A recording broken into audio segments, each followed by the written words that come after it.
You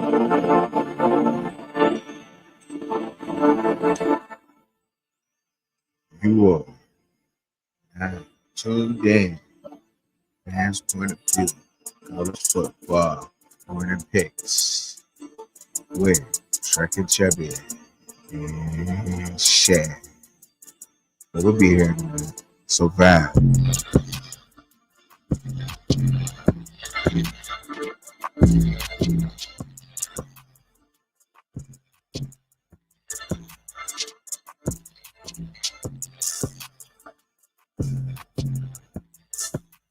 You had to get the morning vibes right one time before I bring in two-time author, Miami Hurricane game winning guy, my dog, my brother from another mother, all the way down in the MI, crooked letter I. Play with my guy, Black Your Eye. Shit, what up with it, dog? What's going on? What up? What up? Hey, shit, bro. You know, man. Hey, that's my fault for the technical difficulty. I don't know why. I don't know what happened. I thought I sent out the show link a couple of times, and I don't know what happened, bro. But hey, it is what it is. I don't know, man. Man, yeah, man. We got Katie in the building early. What up, Katie Allman in the building early? Appreciate y'all getting up with us, man. Y'all could be going to go watch them other shows, man, but y'all kicking it here with us, man. So we ask for a little bit of your time while we get in there. So you know how we normally do it. So look, all right. So we normally shoot on later, but look, I gotta ask you about this catch, bro. About this catch, bro. How you feeling about that catch, Shad? If you got some time, bro. What's up with this catch, man? What catch?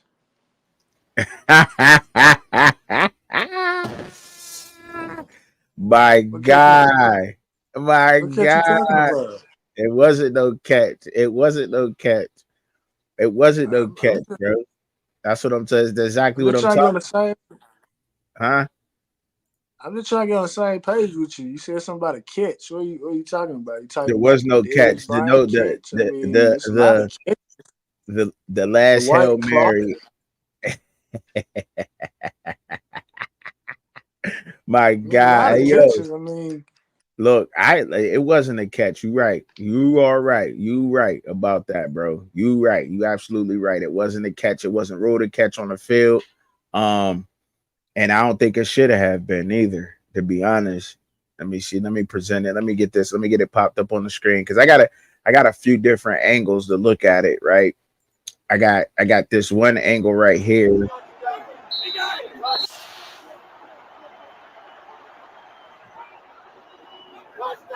No.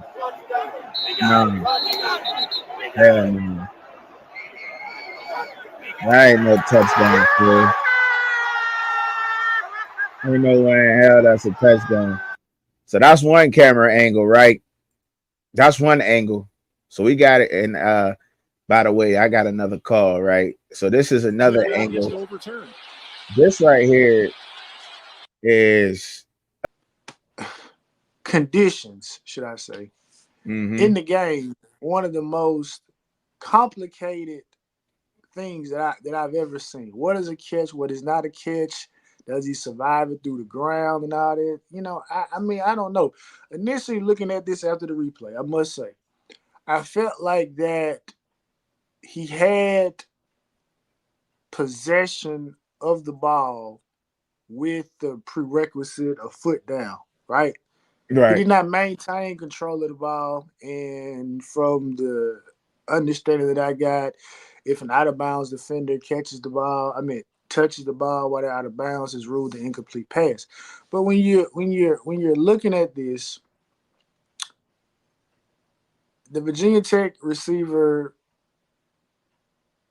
it looked like he had possession of the ball for a split second, right? And then you see the ball kind of go up in the air. Ball never touches the ground. But obviously, if he's not controlling the ball, then it allowed for the Miami defender who's out of bounds to make contact with the ball. So again, I mean, it's so hard to say what a catch is, and it's like Bro, this should be as simple as, okay, what is a completed pass? What is a first Mm-hmm. down? What is, what is a tackle?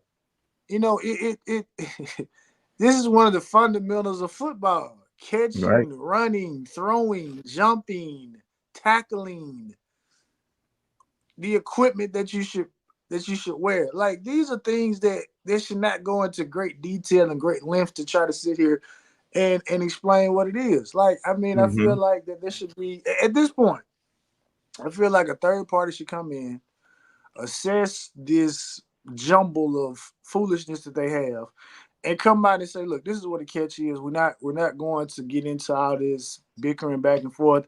If the guy catches the ball and they get a foot down, this whole controlling the ball through the ground. Because Yeah, to, that's the because thing, to right? me, because to me, and again, I may sound ignorant for saying this, right?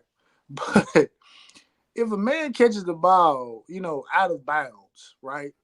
It's not a catch, right? Because you catch the ball out of bounds, right? Right, Or if you correct. catch the ball and fall out of bounds, like it's not a catch. So you can only be granted a reception if you catch the ball in the field of play. That's So right. once you're out of the field of play, once you're falling out of bounds, whatever the situation is, regardless of what happens after that, it doesn't matter. You had Right. possession in the field of play. That's a catch. Because it was a situation like this, and again, it wasn't just the same, right? Because like I said, I'm watching more college football than my fantasy team. So LSU playing, yeah, was it South Carolina or Arkansas? I get those two mistaken. Mm-hmm. In either situation, right? Garrett Nussmeier throws the ball to Kyron Lacy. Kyron Lacy catches the ball in bounds, gets the foot down, but when he goes to the ground, he loses possession of the ball. So they go to replay. So when you see it again, I have Kyron Lacy on my fantasy team. So I'm like, dang man, I need this catch. I need these points, right? And so I'm like, but after you look at the replay, it's like, oh, what they're gonna say is incomplete. He didn't control it through he didn't control it through the Right. ground because the ball Yeah. came out. So after the replay is over, they come back and say it was a catch. So it's like there's not even a uniform, like it's like they pick and choose when they want to enforce the rule, right? So like I said, Mm-hmm. he had possession. This ain't like the aspect of, oh, is it a catch? Did you make a football move or anything like that? Like, in an instance, he looked to have possession of that ball with a foot down, and then the ball is knocked out. Mm-hmm. So I mean, Yeah. it could to me it could have went either way, right? Yeah, I'm you're you know right. I'm glad it went our way, Mm-hmm. but Right. The ruling on the ruling what a field catch wasn't cat. is should not. Yeah, I mean, trying to figure out what a catch is should not be this complicated. No, it And shouldn't, bro. while the NCAA and power brokers are talking about, oh, we need to go to Congress to put some laws in place for NIL, y'all need to take some of the billions of dollars y'all get every year and go out here to a third party, and they need to go through all of this data and information, because there's AI out here that can go through all this particular data and get a concise report together and say, look, this is what a catch is. No ifs and buts about it. Mm-hmm. Me personally, if you catch the ball, you get a foot down, or if you get 2 feet down, it shouldn't matter what happens on the ground. Right. Like It should only that's matter what what I happens in the thought. field of play. That's what I thought. You know what I Because mean? Like, because again, no, yeah, I want to say something. Turn it over to you because I know I've talked too much. It's just like the touchdown rule, right? You mm-hmm. don't have to get your body in the end zone as long as the ball crosses the plane. It doesn't matter. It's not even the whole ball. Just if the tip of the ball crosses the plane, that should be a touchdown. Now, Yeah. while me personally, I'm like, the whole ball should cross the plane. Shouldn't just be a tip of the ball, right? But that's the rule. So to me, that's the equivalent to you catching the ball for a second, getting the foot down, and that's it. Because the ball may just cross the plane for a second, and then the rest of the ball and the player is out of bounds. But that's considered a touchdown. So, like I'm saying, it's irrelevant. I mean, it's stupid all the way up to the NFL level. This should not be this hard of a talking point, to the point that every week we don't know what a catch is. Like, this should not even be a question. Right. What is a catch? What is not? Why is that a question? They making it like that, I guess. Like so to me, when you look at this play, there's a couple different things to look at, right?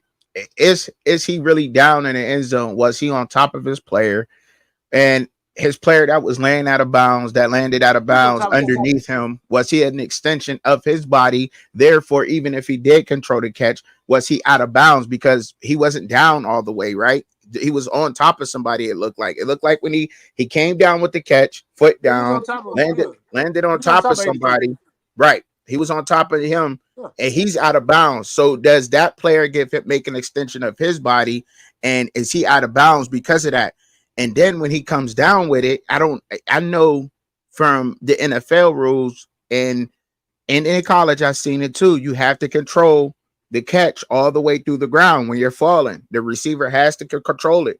And it looked like his hand, he had it, and it looked like he had it from here, and it shift. That's why when receivers make a catch, they say keep the ball extended. In this situation, he couldn't keep it extended, or he can't keep his hands the same, because once you make a change of the ball, I don't care if you coming down and you're coming down with the catch like this, and you hit the ground and you go to shift and hold it like that. That's not control of the ball. That's not considered control of the ball. That's why they teach receivers to keep it out in one motion. So if you catch it in the air and you caught and then you cuff it and he fell to the ground like this, that's control of the ball. But any hand movement of that ball, when you hit that ground, it's considered you not controlling the ball. And he looked like he didn't control it. I'm just being honest. Like, you know what I mean? I gotta keep it real. Like, it looked like he did not control the catch. And and there was a few different things to look at. Like I said, was his player that he landed on top of, was that an extension of him? Because he was out of bounds. He was laying out of bounds and he was laying on top of him. So there's a few different things to look at here. And I think that was one of the things that people didn't talk about just yet. Like, was he even out of bounds when that happened? And then the Miami player, they keep saying he poked the ball out last minute. Like, I don't think so. He had it kind of his arm, but he fell, and I don't know. I don't think that he really poked the ball out. It looked like he was holding his arm and he just couldn't control it. But he knew that if that ball moved anyway once he hit the ground, that's a no catch. And I think the referees made a good call. I know Virginia Tech fans is going crazy right now thinking they ain't get the catch, but look, it just wasn't a catch. And anyway, I gotta say this to Miami. What in the hell are they teaching kids nowadays on these Hail Mary plays? I thought the point was to knock the fucking ball down. Like, that shouldn't, you right. It shouldn't even have got that damn close. It shouldn't even have got that damn close. Knock the damn ball down. But and there was another play, right? There was another play in this Miami game, right? That caught my attention, and I'm glad that somebody clipped it, right? Because if you look at this way, a Miami touchdown right here, this holding call, it's a bad holding call. Look at him on the outside. They call this holding, and I don't think this is a hold. Look, he tries to spin. That's a damn good fucking football play. I don't know. He sold that. That takes away a Miami touchdown right there. That takes away a Miami touchdown. This play right here. So, I don't know, man. They each your own, man. The last play, that wasn't a catch, but that took away a touchdown. I think that was at a crucial time to where Miami would have been up by 2 of them, and it didn't happen that way. So, the game is different, man. It's so different, bro. The game, you know what I mean? Yeah. Game is played different, bro. Yeah. And I can't, and that's cool, but so we'll get on with the picks, man. But I had to talk about that. I had to open up with that. I was like, man, hold on, let's I was like, yeah, let me ask Chad how he feel about this whole situation that had went on or whatever, man. Because I thought it was kind of crazy, to be honest. Oh man, let me get that pulled up the right way, bro. All right, so we'll start making our picks. We'll start with our picks for game day. You know how we doing it. First up, we got Kentucky at Ole Miss. I think I know Kentucky had gave Georgia problems. Kentucky is a top 10 defense in the country. I think that they'll be ranked a lot higher than that. Their defense will. Kentucky's defense ain't nothing to sleep on. They're not nothing to just pity pat over. They're not a weak defense at all. Kentucky is a good defense. Their offense, I think, is a little stagnant at times. Brock Vandergrift, first year over there, working things out. But in this particular game, I'm gonna go ahead and I'm gonna rock with Ole Miss. I think their offense is too high powered, and I think Ole Miss got an offense that's up there with Texas. To be honest, I mean, I do got Ole Miss winning the SEC this year, so I could be a little bit biased when I'm making this pick, but I do think that Jackson Dart, Trey Harris, Juice Wells, and that running back, the running backs they got over there, man. I think that Ole Miss got it. Their defense is set and stout. Their offense is high and dynamic, and I think that Kentucky ain't ready for this kind of offense. This is a different offense than Georgia. I think that they'll get Georgia too, to be honest. Now I could be wrong, but whatever. But I gotta go ahead and I'm rolling with them, man. I'm rolling with the home team, Ole Miss. Yeah, I'm gonna roll with Ole Miss. I'm gonna roll with Ole Miss too. We were having this discussion. Well, not this particular discussion, but a discussion along these particular lines. Last night after the game, and the whole transitive property, discussion. And the thing about it is that you have instances in which teams just match up better against certain teams, right? So a lot of people will look at, well, Kentucky should get more respect because of how they played, against Georgia. And the Right. aspect of it is like, okay, when you look at the offense that Georgia runs, and then maybe even look at the defense that Georgia, puts on the field as well.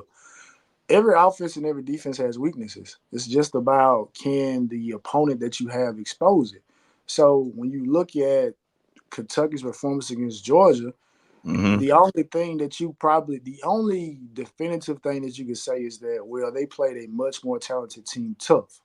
But again, it's like, but Georgia doesn't do what Ole Miss does offensively. They don't Mm-hmm. do what Texas does. They don't do what even a Oregon or even a Miami does, right? So Right. it's like, there's nothing you can take away from that particular game to say that we could look at this and say that, okay, well, this is equivalent. So yes, Kentucky should be, looked at as a threat here. And it's like, no, these are not even the same type of teams. They're not even the build composition of the teams are not even the same. So, I mean, it's people got to get back to the essence of what football is. It's about matchups and looking at personnel and what they're trying to do. And does a certain personnel group have an advantage over another team's personnel group? And if you look at this game just on paper, if you know what Ole Miss is, you know what Kentucky is, you can see that Ole Miss has a definitive advantage from an offensive standpoint. Like, it's not just saying, okay, well, they're more talented, which is the cop out that a lot of people use in these games, and why a lot of people, when they watch certain games, they feel Mm-hmm. like, well, man, the talent should have, paved the way to make a bigger game. And that's, one of the conversations we had last night, about the Virginia Tech game. It's like, yeah, we're more talented, but they match up. So, you got to look at that. And that's why I encourage more people, fans, even though I know it's hard for someone to do, watch other teams play. Mm-hmm. You know what I mean? Don't just Yeah. fall back on 247 rivals and ESPN recruiting rankings and transfer portal rankings. Actually look at the personnel of the team versus another team, and make your decision that way, not just on what I feel like is on paper telling me is a team that should win. Right? Right. Yeah. Stats, right? Don't get caught up looking at stats, man. They can mislead you a lot, man. Stats can make you make a bad decision. So I feel you on that shit for sure. For sure. You got to look at film too. You know, even if you really don't know how to read film, you got to still look at it and what they're able to do, what these players are able to do versus competition. So, yeah, man. I don't know if a lot of people think that this may be a good game, but I think it might. I think it will be. I think that PJ Fleck and them. I think that PJ Fleck he's had Minnesota ready to play in the Big Ten. I know this is another game at the big house, but Alex Orji at quarterback has still been, you know, it seemed like they found their stride, Michigan, right? They're going to run the ball. And I think that Loveland may be back, the tight end for Michigan. I think so. I think he may be coming back this game. He had that nagging, something wrong with his shoulder, like a bruised shoulder or something. I don't think he had to get surgery for it or anything like that. But having him back, that's their number one receiving option there. And I do think that Minnesota will come to play. You know what I'm saying? But at the end of the day, that the big house is different, bro. And this is another. And Michigan has they're out to prove something right now. And they're out to prove that they're not. They still know what Texas did to them at the big house. Like that still ain't washed out of the big house yet. You feel me? Like I'm gonna keep it real. Like if you know, ask any Michigan fan, they'll tell you like that stench is still there. Like they got a lot to prove this year, and they got to go through the gauntlet of the Big Ten without a quarterback. They got a defense. We've seen that. They got a good running game. They seen that, and it's reliable. But I want to see what's up what's going on. But I will take Michigan in this game over Minnesota. I'm not sure what the spread is or anything like that, but I don't think that matters because it's straight up in a game winning. I don't care if it's 1 point, 2 points, 5 points, 20 points. I got Michigan beating Minnesota at home. All right. Yeah, I'm gonna roll with Michigan too. And like I said, I'm glad this is the next game up on the slide because this is one of those prime examples of these two particular teams. They incorporate a lot of the same principles. So Mm-hmm. this is the type of game that's gonna come down to the team that probably is that executes better, right? And so I feel like in a game like this, Michigan probably executes a little bit better. Obviously, we talked about the USC game, the aftermath of it last week, not to go back in time. But, I'm going to be interested to see if they put a little bit more on Alex Orji's plate today in terms of maybe throwing the football because, they may look at Minnesota as maybe kind of somewhat of maybe an inferior team to an extent. So maybe you feel like you may want to try to do some more things because I do think that you shouldn't limit Alex Orji. You know what I mean? Mm-hmm. So I feel like he should be able to throw the ball.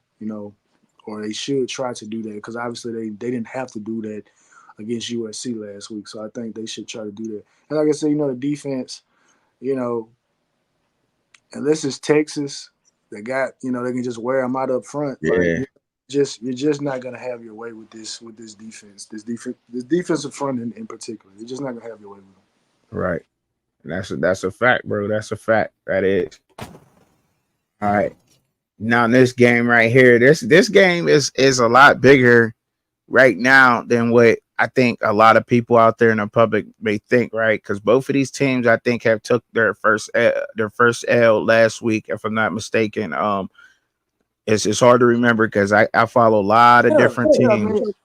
Yeah. They both lost, but the question is which team lost the worst? And obviously Kansas State lost the worst. Yeah.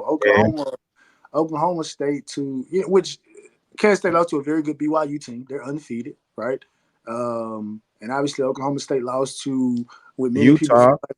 Yeah, with some people coming into the season felt like Utah would be the proverbial favorite. So you lost that game, in which I'm again, like I said, I was disappointed because when we picked that game last week, we was like, hey, look, okay, Oklahoma State, it's prime time. Texas, well, I'm not going to include Texas in that. Oklahoma is gone. They have been Mm-hmm. the kings of the Big 12. So You now got it's it. time for the king of the Big 12 not to lead the state of Oklahoma. Let it stay Mm-hmm. there.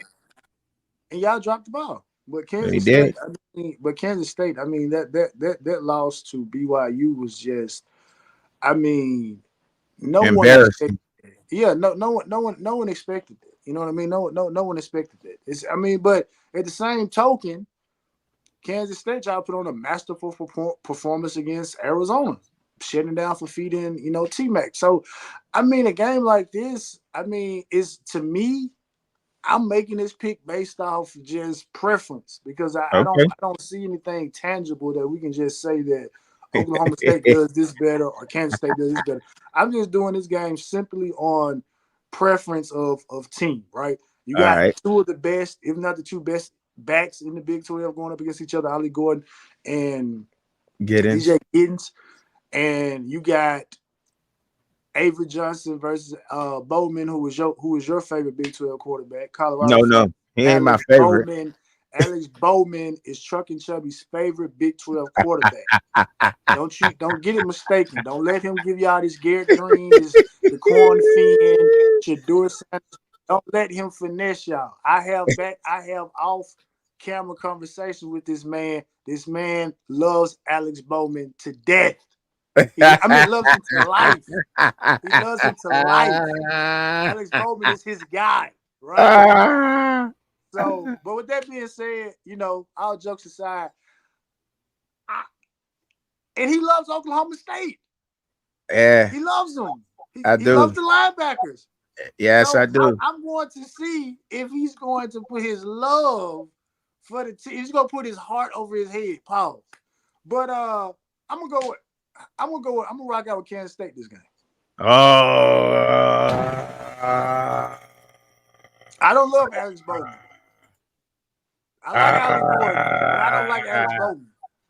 Let's see what he does here, people. Both of these teams was both dominated last week. I ain't gonna lie. Like, if you look at that Oklahoma State game last week, they got the point. The game got a little closer in points wise, but they could not move the ball. The receivers was locked up. I don't think that, but in a sense, I just don't think that Kansas could do the same thing to them. Kansas State could do the same thing to them that Utah did. I don't think so.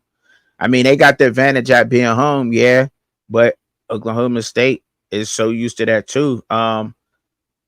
But Ollie Gordon has been shut down, man. I guess they figured out how to get this offensive line, how to get through it. They found the weakness on this offensive line. I think that was exposed. I still think that Kansas State got exposed. I think they just had a bad game, bro. I think they went out there thinking that they played down to their opponent last week. I think so. I think they played BYU thinking they was going to go in there and beat them, got behind, and BYU, they were forced to pass. When you get down by so many points, the running game just don't work anymore. But I do like the linebackers at Oklahoma State, and I did put Oklahoma State. I took that bread in this Oklahoma State game because I do think that Oklahoma State gonna win this game. So I'm going with them, bro.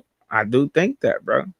I put bread on it, bro. If I ain't put the bread on this shit, I wouldn't have did it, bro. But I put the bread on Oklahoma State. You know what I'm saying? I think it was like I went with the money line on it.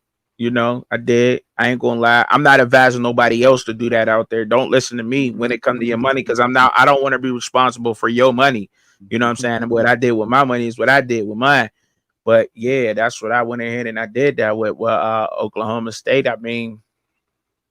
Yeah, man, they're a little underdog here in this game, but I still think that they get something rolling. They figure it out. That defense is different, man. That defense is different, and so is Kansas State's. It'll be a close game, but I think it's time for Oklahoma State to show me. Don't make me look bad 2 weeks in a row, because if they do, then I ain't rocking with them no more for the rest of the season. I promise you that. I promise you that. Don't believe him. I promise you that. I promise you that. His Alex Bowman jersey. What up, the GOAT? I couldn't even see that because I'm working the other screen. You said, "Don't believe me." His Alex Bowman jersey is in the closet. Don't let him fool you. And I like rock. Remember, I got Iowa State rocking. I got Iowa State winning the Big 12 though.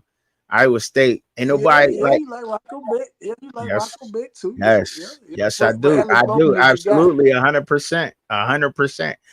No, because nobody expects them. They're perfect. Nobody in the nation's talking about Iowa State. Iowa State got their head down, focused on their work. No, they're not worried about publicity. They're flying. I think they're BYU is one of them teams too. That's exactly why they came out and was able to spank. See, I thought that what's his name, Gary Bonin. I thought that the quarterback from USF that had Xavier Weaver and Jimmy Horn, young spry guys at USF and the AAC, and didn't have them over 500 yards receiving, neither one of them.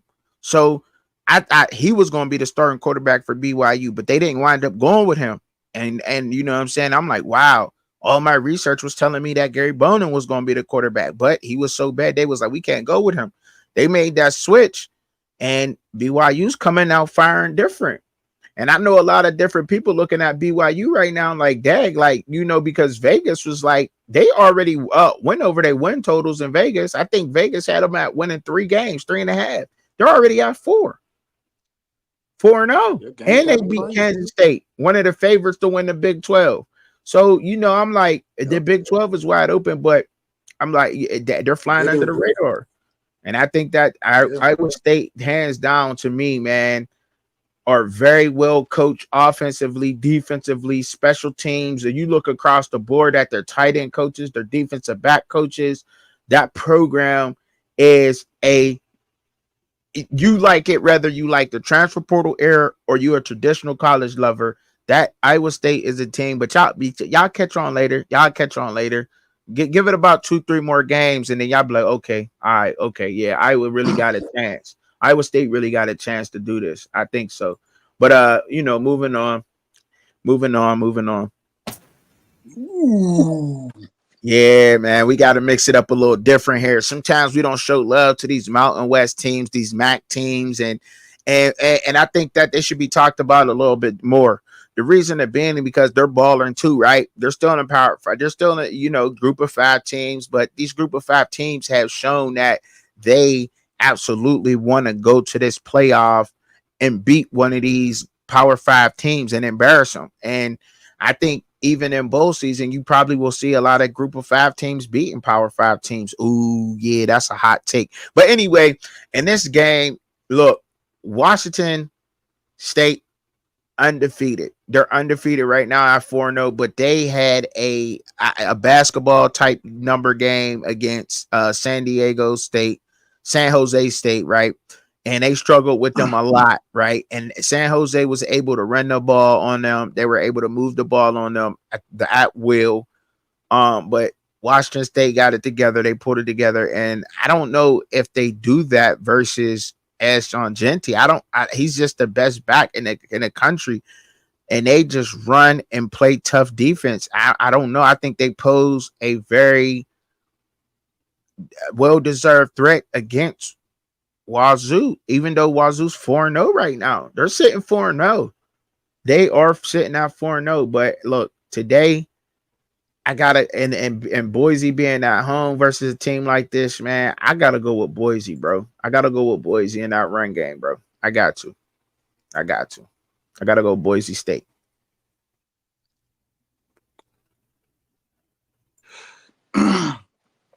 Man, this is an interesting game to pick because Washington State's quarterback. Golly.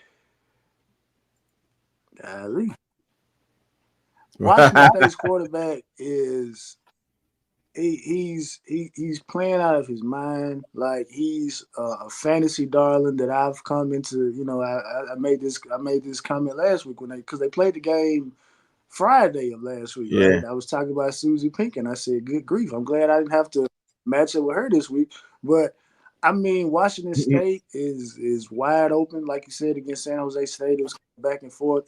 Ashton Jeanty, not just the best running, but Ashton Jeanty, I mean, obviously he's not in the P4. Mm-hmm. Ashton Jeanty's probably he might be the best player in college football.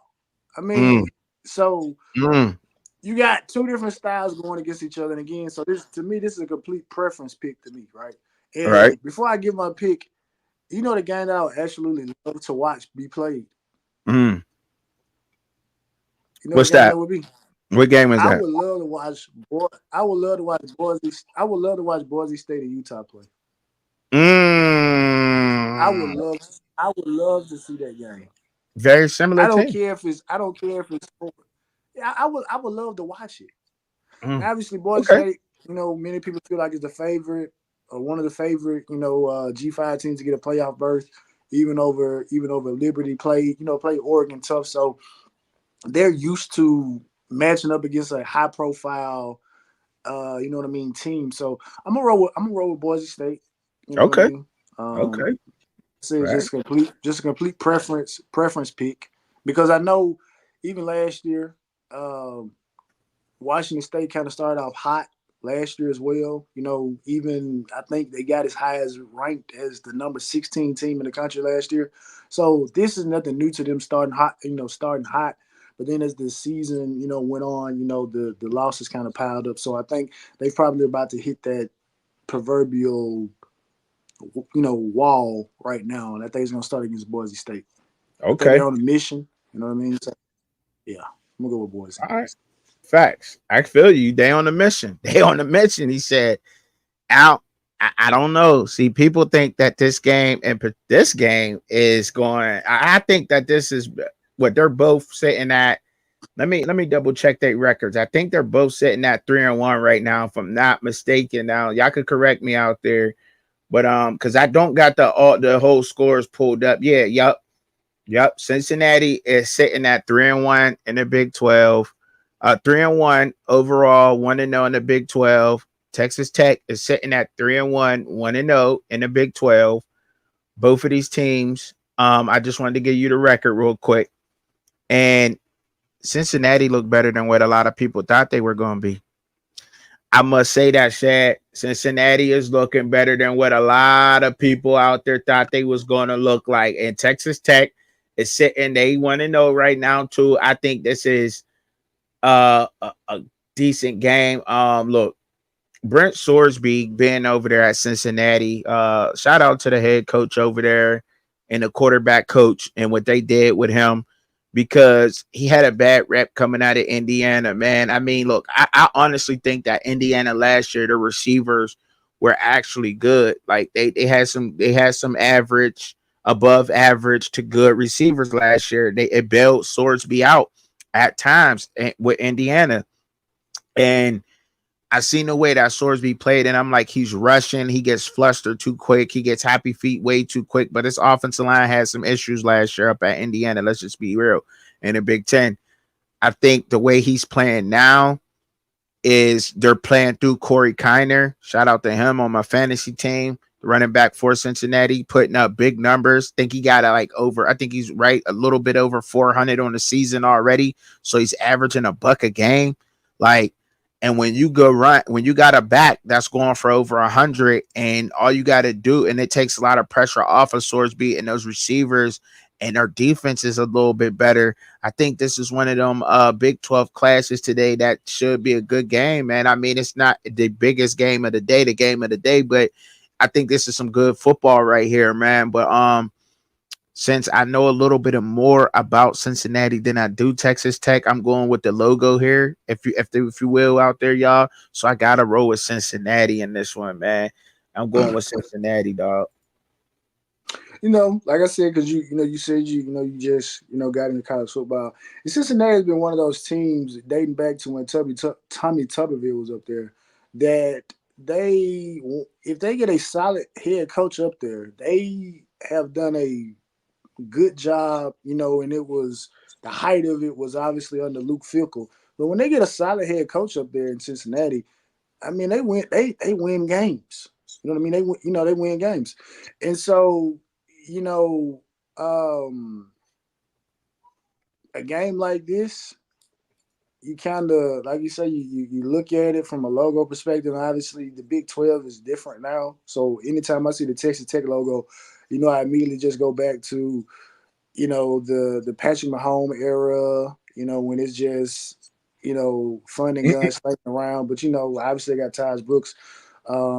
Josh Kelly's over there, wide receiver from Washington State. But I Yeah. think I'm at the roll with the Red Raiders in this game. Okay.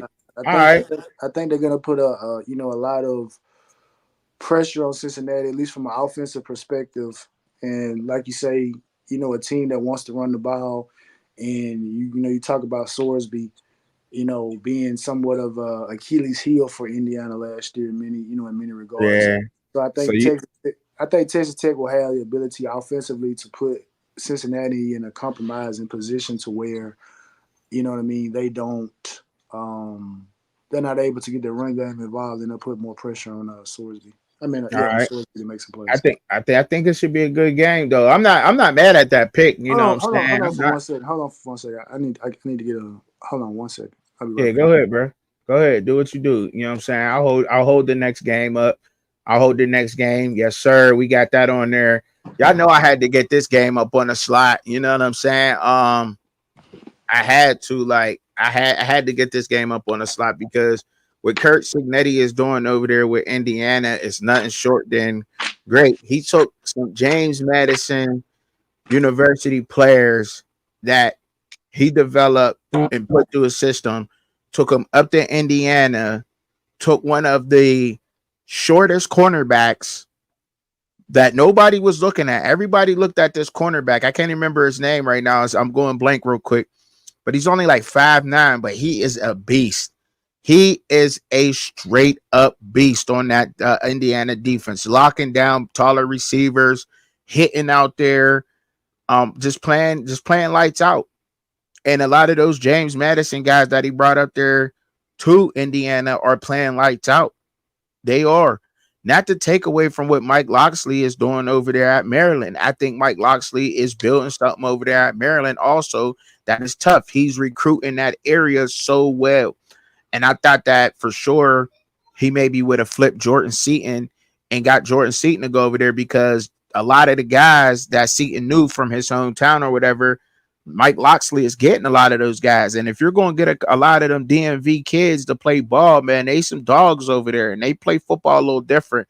I think Maryland, it's just not their year. They're on the way though. Don't get it twisted. Maryland's on the way. They back up coming up on the rise. Mike Locksley got something going on over there with them cats. But right now, Indiana, they're hot. They're hot right now. And until they show me otherwise, and I told y'all that Curtis Rourke, I guess that's his last name. I call him Ryuk. Just sound better than me. You know what I'm saying?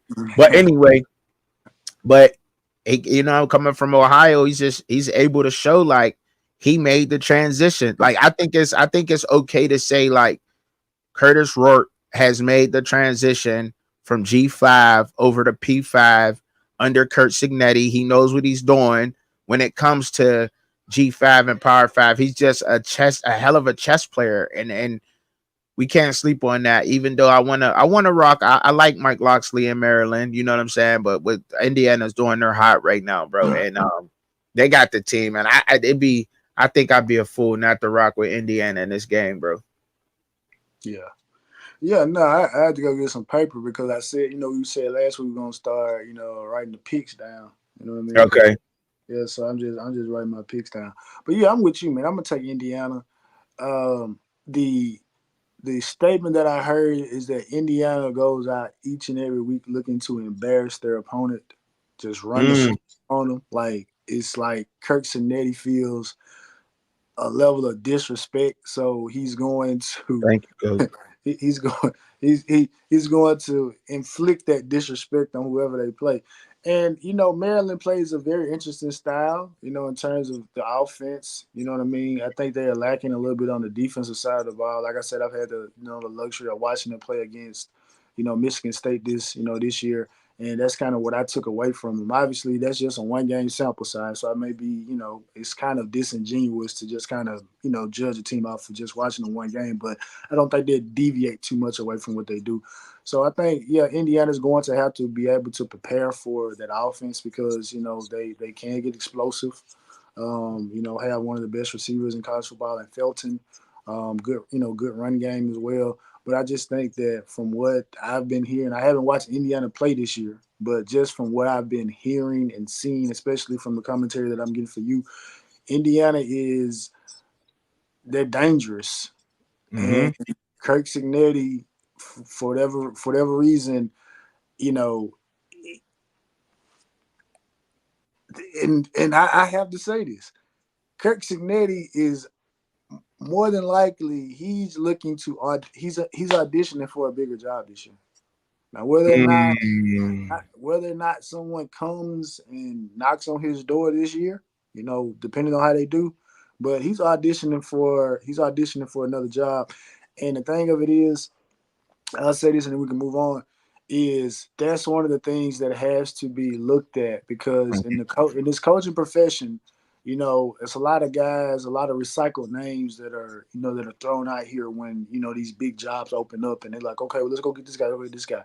But a guy like Kirk Cignetti, even Kalen DeBoer, to an extent, those are relatively new names Yeah. that have put in work because you could, like I said, you can look at what obviously what Kalen DeBoer did at Washington. You can look at obviously what Kirk Cignetti did with James Madison when they got their bump up to that particular level, like literally telling the NCAA, F y'all rules, we want to play in the bowl game. And y'all gonna let us play in the bowl game. Mm-hmm. And that's what they're doing. But yeah, I've heard great things about Curtis Raouk from you as well as other people saying like, hey, look, he's the real deal. You know what I mean? Mm-hmm. So yeah. But this probably be a game that, regardless of the score, this is probably one of my games that I go back and I watch the condensed version of the game after it's over because I want to actually watch them. I want to actually see them play. Yeah, cause they nice. They nice, man. They nice, bro. They nice. I like them. I do. I like what they got. And it's tough. It's tough to go against Mike Locksley. It really is, but they that tough. Oh man, yeah, we got some SEC ball going on. I already talked about the Georgia and Bama game. Without just who do you got in that game, Shad? Just real quick before we go into this You don't have it on the slide? Huh? You got it on the slide? Nah. We gotta say that, man. You can't put me on the spot like that, man. I gotta think about that. You gotta think about that one. You can't put me on the spot like that. Come on. It's all good. I ain't gonna put you on the spot like that, folks. I got you. But look, we got so when you looking at this game right here, man, and I'm a big fan of Taylor Green over there at Arkansas, and Bobby Petrino. I think he on his way to taking over the ship, man. Anyway, Texas A&M, I like what they showed against Florida team that is now trying to figure themselves out and whatever else is going on with them. But I don't believe in that. I just don't believe that they got. I don't know. Maybe they did. It looked like some things clicked for them. It did. It looked like some things clicked. And Arkansas, it's just tough. And you like, well, Texas A&M, they're in the top 25 right now, sitting at number 24, looking pretty. And then you got Arkansas and a new quarterback over there, Bobby Petrino. And you got, I know a little bit more about the staff over there. I like the running back coach over there at Arkansas. Oh, man, it's just, it's crazy to say this, man. I know it's just a good game, bro. But I guess you got to go with Texas. I got to go with Texas A&M, man. I got to make the smart pick. They at home, SEC game. But I think that I'm not going to take it away from what Arkansas may be able to do. But I did see a little bit of things in that Florida game from Texas A&M with that defense. I think that they patched up since that Notre Dame game. And but I do like what Bobby Petrino's doing over there with that young quarterback. But yeah, I'm going with the home team on this one, Shad. Texas A&M, bro. Man, I thought you were gonna go with Arkansas, but I'm going to Arkansas. Okay. I'm not holding it against Texas A&M that they lost against Notre Dame. I picked them in the first game, but I do think that Connor Wigman being down, I do think that the longer he's out, I think that kind of hinders what they're doing. I know they got Moss over there, Amari Daniels. They kind of coming to being a physical, more physical team running the ball and things like that. But because then what they played. Yeah, because they played Bowling Green last week, right? If I'm not mistaken. Or did you say they played Florida? I thought they played Bowling Green last week. Did they play Bowling Green last week? Maybe it was Arkansas that played Bowling Green. One of the South Carolina. One of these teams, they get mixed up. Either way, I don't want to put out any misinformation. Well, but I'm gonna go with Arkansas. Like I said, I've had the pleasure of watching them, a few times this year. I think the running back is probably the most underrated running back right now. And to me, that's not that's and I say that because of when you look at the plethora of running backs that are out there, headlined by Gentry, Gordon, Devin Neal, guys like that. But Mm-hmm. Jackson is, when I watch him play, he reminds me of Fred Jackson. Mm. We watch, the old running back for the Buffalo Bills. Always positive yardage, good size speed mixture. Bobby Petrino has him, moving up and down the field. Got a nice Luke House, the tight end. Good target for Traylon Green. Traylon Green ability to run the ball, extend plays. I think he's getting better and better, as the weeks go on. So I do think that this would be a kind of an early, kind of a crowning achievement, for them. I think this is the type of win that they need to kind of maybe quiet down some of the outside noise that's surrounding, Sam Pittman. It might not work, but Right. I do think Arkansas is a little bit more. I think they're a little bit better than Texas A&M. Yeah. Yeah. I mean, Regardless of well, I think, composition. and look, it's hard to argue with that. Again, it's hard to argue against that and what you just said. But at the same time, I just like, man, look, Texas A&M, the home team, and I think that defense, like, it's a good style fight, good style matchup. You know what I'm saying? Style make fights. Yeah. And I think this is a good style matchup right here. It's going to be a tough one. I think it's going to be a good game. I think it's a good game. I think the SEC got some good slated games today. This is one of them. Of course, a lot of people won't be watching this. Probably a lot of people watch this because I think it's an earlier slated game. But then I did earlier in the week. The reason why I didn't put that on the slide is because earlier in the week when we did midweek with the DP, that's why I was asking you about, Wednesdays. We went over, we did the Miami game. We also did Notre Dame and Louisville. We picked that game. And okay. I think we took Louisville. And then we took, You took Louisville? Yeah, I took Louisville. I took Louisville in that game. And then we did the Georgia and Bama, and I took Bama. Because and the reason why I took Bama is, like I said, like Jalen Milroe, I think is the difference maker in this game. But under Kellen DeBoer did not. This team seemed like they have not they're playing for him. They bought into what he's teaching, his philosophy, the culture is still there. Didn't miss a beat at all. And what he's able to do with quarterbacks, and I said this earlier in the week, so no, I didn't.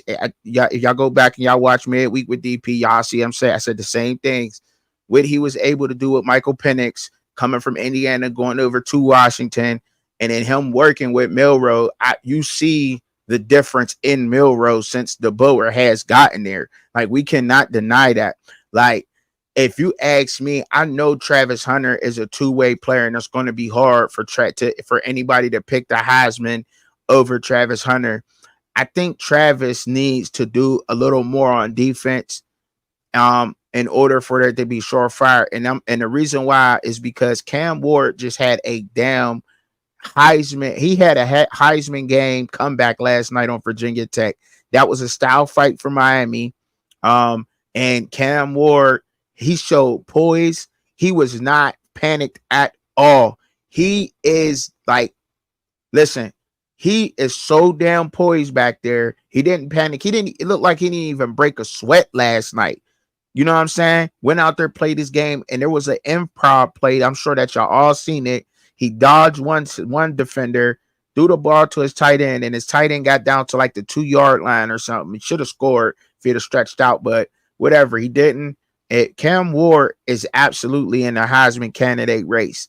I don't care what nobody say. Cam Ward looking like the best damn quarterback right now, and to me, one of the best.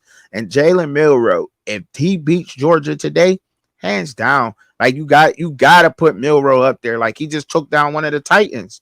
Like, anybody that could take down Georgia, Texas, Ole Miss, and was like, I really teetering with Mizzou because they're looking vulnerable. They're looking like they're about to drop one soon, but man, you take down one of the Titans, bro. You got it. You catapulted versus everybody. I mean, shit. Come on. And then and that eliminates Carson Beck. He automatically goes over Carson Beck. Would you would you agree with that? You know what I'm saying? But I think that's cool though. I think that's why I did that, Shad, and that's why I got that there, bro. And in that game. But and then in another game, I wanted to discuss. Well, we'll get through the slide first, and then I'll kind of go through that. But whatever, we'll pick the rest of the teams. We'll pick the rest of the picks that's on here. I know now, Shad. I know I'm gonna let you have this one, but before you go and you pick first or whatever, and you do your thing. I know a lot of people seeing the way that Clemson it was able to blow out, and I know we seen Stanford play Syracuse. It was the way that they were able to be dominant over Syracuse. To me, that makes this one of those underrated games until unproved otherwise. Now, if Debo have his guys go out there and they just ramsack Stanford, then I'm like, okay. But I seen a lot in that Syracuse game with Stanford to make me believe that this is a game that Stanford can make a statement by saying and how close they are in this game. Even if they lose this game by 7, you still looking at Stanford different. If they do not allow Clemson to win this game by 14, I think you're looking at Stanford and saying, okay, Stanford got something. They building something over there. That's all I want to say before you go. Yeah, I mean, I'm rolling with Clemson. Right. Right. The Stanford Syracuse game is disgusting as it was to watch or on the rewatch, as I should say, because I felt like, and I said this on my breakdown, I didn't feel like at any point in that game Stanford took a commanding presence over Syracuse. I still, and again, I may be biased. People say, "Oh, you biased because you're covering Syracuse this year." It's whatever. Cool, fine. Mm-hmm. I'll take that. But I didn't feel like Stanford showed me enough in that game against Syracuse to say that I should look at them differently. Obviously, this is the great thing about us doing this show. We don't have to agree on every single thing, and it makes great dialogue. But the way Clemson has bounced back after losing to Georgia is interesting, right? Mm-hmm. Shout out to my guy, Go Tigers. He and I chop it up in Coach Hayes' Discord a lot. Very insightful guy, and the things that he told me preseason about Clemson, they didn't come to fruition against Georgia. They didn't come to fruition against Georgia. But since then, every single thing that he has told me about the improvements that they've made in terms of the offensive line, in terms of having some healthy receivers, in terms of the defense still being Brent Venables level, type of play, all of that stuff has come to fruition. And in an ACC right now, where I think when you look at it, you got 3 teams that are at the top right now. Obviously, Miami, Louisville, and you got Clemson up there right now. Mm-hmm. I think those are the clear 3 favorites, and I will put Syracuse kind of on that second tier. They lost to Stanford, but I still feel like they're still, from what they have from a talent composition standpoint, I still think they're one of the best teams. But the way Clemson has roared back, I think Dabo and staff have done a good job of, I think, harnessing the negativity that is going on outside of the program, and they've injected that into the team right now, and they are responding. They are responding. Phil Maffa, Klubnik, all those particular guys. So I think they're doing a hell of a job over there in Clemson. So I'm taking Clemson, and I usually don't say this, but I'm taking Clemson by 2 possessions. Okay. Okay, yeah. So that could be 10 points or 14 points. You know what I'm saying? Yeah, 2 scores. Yeah. Okay. I'm taking about 2 possessions. Okay. And look, I'm also gonna take Clemson. Like I said, I was at the beginning. I just want to see. I put this on here because I thought it was interesting. I mean, look, Stanford, the way that they played Syracuse, and I want to see if they hold up against Clemson. I do. I want to see if they hold up against Clemson. I know they got to travel a little farther, and they're going to be doing that a lot. They seem to be holding up so far, but Yo, I that's know. crazy. That's crazy. I didn't even put that in perspective what you just said because they travel to New York to play Syracuse and they Mhm. have to double back and go to South Carolina. Oh man, bro, they didn't do them no favors. Nah, they Yo, scheduled bro, that's not. crazy. No, they didn't. But I mean, look, I was rolling with Clemson. I want to see what they do though. So Yeah.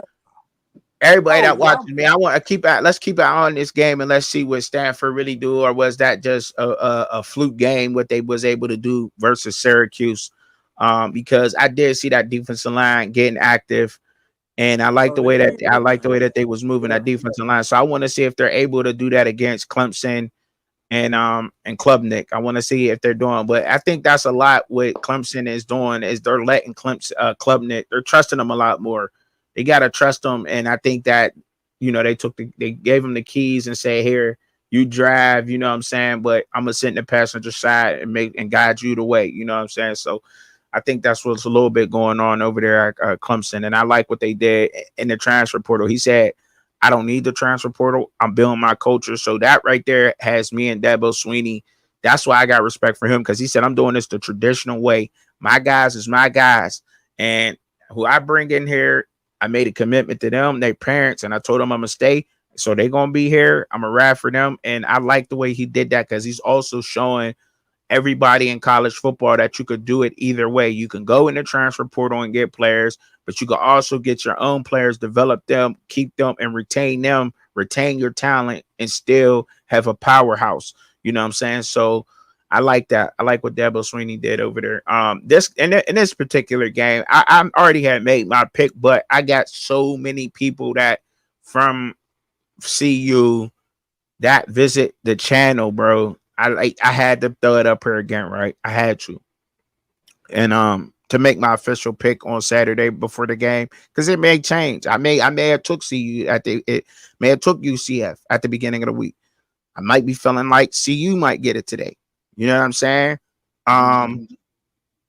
But I'm still gonna stay with UCF and strongly because that offensive line has problems and people saying, oh, well, you know, UCF only got one sack. Well, yeah, they only got one sack, but they're able to, if you looked at the TCU game, and I know, granted, say what you want about TCU. Week to week, college football is so different. You'll see TCU give up 66 this week, and they may go out there on Kansas and put 66 up on Kansas today. Like that's the beautiful thing about college football. It's a week to week thing, and it can change in a week. The coaches can make the adjustments, right? Because the talent's there. The talent is there at TCU. They get Sonny Dykes and that staff have to coach better over there at TCU. They got talent over there, right? When you putting up 45 points or 40 or more points on the board, you got talent. You can score. Now you got to tighten up that defense and you got to coach it. So you know what I'm saying? You either allowing it or you coaching that shit over there. Which one is y'all doing, Sonny Dykes, over there at TCU? And I think that may be a whole gap. That's why people look at UCF and say, oh, UCF, they let TCU do this. They can't sack the quarterback. Pressures are just as effective as sacks. This is another team, just like Baylor, that has older guys on that offensive line and on that offense. I believe there's two sophomores that start on that offense. That is the tight end, Randy Pittman Jr. He's a sophomore, but he's a beast. And then there is a sophomore, which is a center, and he's a beast because so there's only, and then there's a sophomore that's a nickelback on the defense. But other than that, they got senior redshirt senior transfers all across the damn board. So say what you want. They came in the Big 12 last year, went 6-6, and it was not a fluke. That team was not a fucking fluke. They did decent against the pass in the Big 12 last year. No, they probably didn't face a passing team like TCU, and people think that Colorado's going to go out there and do that. If you can't get the Shedeur, I don't care if you're sitting in man or zone. If you can't get the Shedeur Sanders, it's going to cause problems. But the thing is, I think they will be able to get the Shedeur Sanders because the guy Kelly The defensive end for Miami, he'll be over Jordan Seaton today. And Jordan Seaton, he's a freshman. He's going to struggle. Kelly, watch for Kelly to have a big game. Watch for John Walker's replacement to have a decent game today, to be able to apply pressure. And they got receivers over there too, more than just Kobe Hudson, Cheney Magwell. They got a lot. They got what's his name? Xavier. I think it's Xavier something. He's pretty good too. They got guys over there, and their defensive backs, they're seniors. I think they'll be able to figure this out. And Gus Malzahn team, yeah, for sure, bro. But I mean, I know I went on a whole little tangent or whatever, but it is what it is. But y'all know who I'm going with. I'm going with UCF today, and I don't think Vegas is wrong. I think they setting a lot of people up. Go ahead and take that 14 if you want to. I don't think this going to go out that way. I think that they fired up. I think that honestly, y'all know I like CU. You know I like Colorado, Shad. You know I do. I just think that it's going to take time to build up over there, and people's not giving it time. I just think Gus Malzahn is going to be the team to show everybody, like, look, we gonna go out there, put their foot on. If they put their foot on their neck, and we just gonna keep it on there, we ain't gonna let it up. If I'm wrong, I'm wrong. But if I tell you what, if CU pull this off, I gotta give CU props. I gotta come back out here. I will be going live again later, or whatever, and then again be coming out here and saying I was wrong, and that's that. But I don't think that they're gonna let them off the hook today. I don't think they get an easy ride. Yeah. I mean, like I said, jumping in, every now and again, listening to, your panels with the Colorado and stuff like that. As much of it as I can take. You know what I mean? But I feel like I have to be more genuine when I look at Colorado versus opponents, right? I can't just look at it as the circus that it has been labeled as, right? I have to kind of look at it, right? And so obviously we know UCF wants to run the ball, and shout out to because looking at UCF's schedule, right? Looking at the teams that they played, this will be, obviously TCU was the first power team that they played and stuff like that. And so we see, kind of saw some of the things, where they let up defensively. And again, Yeah. Sonny Dykes is one of those kind of the grandfathers of this spread, air raid type of system and stuff like that. But exactly, it is. Right now, I'm going with Colorado. Okay. The reason I'm gonna go with Colorado is at this particular point, Robert Livingston, defensive coordinator of Colorado, NFL guy, right? Warren Sapp, all that stuff. You have to go out here and whatever you got to dedicate to the box, you dedicate it. You got to go out there and make KJ Jefferson beat you today. You cannot let this game be decided running the ball. You have to make. And again, this is what we know. Going back to one of y'all panels that I heard y'all talking about, like, hey, look, this ain't Madden. You just can't line up in man-to-man coverage the entire game and expect to beat people. Yeah. Well, this is the game where you do go line. This is the game where go line up man-to-man coverage and put everybody else in the box. Make KJ Jefferson beat you today, right? Shout out to my dog Hayes, because one of the things that he brought up that was interesting about UCF is the fact that the receivers might not have a lot of catches, but they have a lot of yardage because there are a lot of shot plays due to the play action and stuff like that. Colorado got to take that away. Point blank, period. Man it up. Put what you need in the box. Make KJ Jefferson beat you, and I don't think he can. Now, and that's what I feel like they may get to Shedeur, but at this particular point, getting to Shedeur at this point to me is about getting to him at the right time. You can get to him, but is it at the right time? Right? And so is it meaningful? Is these sacks meaningful? Right, right. I got you. Yeah. So, but I think that Colorado has enough offensive weaponry, to make it happen. If they're gonna run the ball, what's the number now? 15 carries now. I think what That's the magic number now for they say if they run about Yeah, 15 15 times. to 20, something like Yeah, that. yeah. Yeah. And So they gotta be effective though. They gotta yeah, be effective. yeah. Gotta make UCF respected. Yeah. So at this particular point, I'm rolling with CU simply because I feel like from a matchup standpoint, they run a style of defense and a type of defense that you're going to force KJ Jefferson to fit pause into tight windows, Mm-hmm. and y'all are not, you're not gonna allow for the run game to take over. I think right now this is going into what, their fourth game or fifth game of the season this year. Yeah.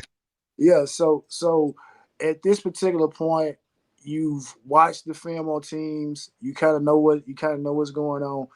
UCF is not going to deviate away from who they are. You're not going to have one of them situations where it's like, oh, where they're going to implement something new because Colorado's in town. Gus Malzahn is an open book in terms of what he wants to do offensively, and I just think that Colorado is equipped to maintain what they do. Now you still gotta go out there and make the tackles. You still gotta do that. You still But gotta are put the they point though? of attack. That's the thing. They've been letting up a buck. They're averaging letting up a $1.50 a game. Well, this is what I'm saying. If y'all are going to force KJ Jefferson, if y'all force him to beat y'all, I feel like offensively they can put up enough to the point to where y'all can mitigate their run game. And I think the most important thing about this is going to be about who gets the ball first. Do you Because really think you could shut down RJ Harvey though, Shad? it's not about shutting him down. Because what did Containing them? what are You they can. what are they averaging, like 275 on the ground? Did Yeah, y'all did that's a y'all did lot. y'all did y'all, did y'all get to the did y'all get to that number? Because I kind of logged out before y'all Nah, confirmed. I think no, no, I don't think we ever got to that number. But yeah, Okay, they're averaging about that on the ground a game. But okay. RJ Harvey is one of them elite running backs to where he's gonna get his. Like But RJ Harvey's gonna get his. I mean, like I said, you gotta dedicate guys to the box, man. You Mm-hmm. can't go in here acting like that. UCF is a balanced team, right? And obviously, we Yeah. can't go back into the aspect of level of competition that they played. You can factor that in. You could probably say Colorado has played better competition. You could say North Dakota State is better than that team. Obviously, Nebraska. You could say that Kansas State. I mean, Colorado State is a game that obviously it is what it is. So I mean, you can go out here and say that Colorado has been tested more. They played a better Mm-hmm. schedule up until this point. So I do think that still plays a role, in what's kind of going on. But I'm rolling with Okay. Colorado. Okay. This may be one of the only weeks that I do it. But like I said, I'm gonna be more genuine to it, right? I'm gonna be Right. more genuine. Right. I think it's going. I think if they roll that extra guy in the box to stop the run and dedicate to the run of that, I think I don't know if UCF. I don't know if they might be used to seeing a loaded box, right?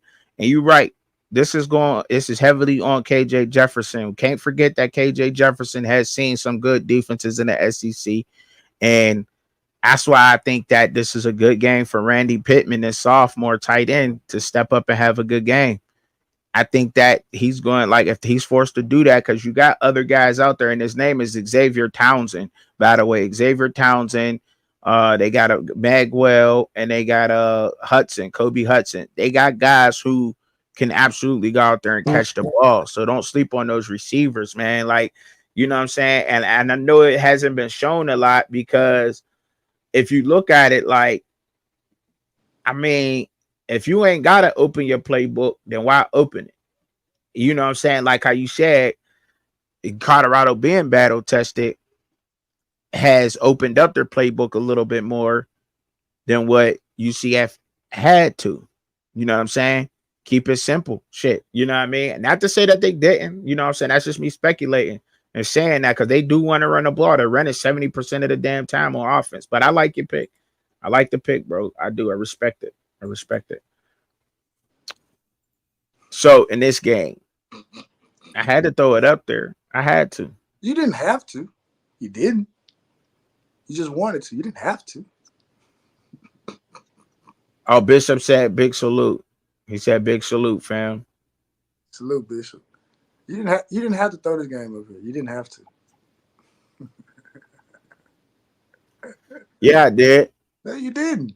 Well, you report on the team, so I had to get your Michigan State Hey, report live hey, on you, hey, live on the fans point of view listen. game day picks. I had to get it. You report on Texas. Yeah, I I ain't know. seen I nothing. haven't. Look, I I ain't ain't even seen gonna them up lie. here. I haven't been. I've been slacking on Texas, bro. I've been having so much other shit going on, bro. Yeah, I yeah, ain't even, you're bro. I've been busy. Yeah, slacking. you're a busy man. You're busy. Yeah, But I bro. mean, it ain't. It's not much to report with Texas. They dominate. Yeah, Texas is And them, and dominant them, as hell. I and number mean, one and team in the plus, country. They dominate. I mean, why do I really need to? I mean, the home shout out to the home girl, really flawed. Really flawed Yeah, does shout an out to the excellent Florida. job on reporting on Oh Texas. You know yeah, what I'm saying? I got really So flawed. I got really flawed. Not to cut you off. I got really flawed in the fantasy today. We okay, matched up. She got Cam Ward, so he put up 49 and a half points. But so I got to make sure I got to set my lineup because a little pressure has been applied, and I got to pressure, make sure I respond pressure. correctly. No disrespect, but it's bread Raining on the down line. on me. Really flawed. You got to catch this L. You got to catch this L. You got to. Yeah. Yeah, you already. I mean, you already know who I'm going with, but you know what I'm saying because I got them winning the Big Ten. But still, like, do you think that?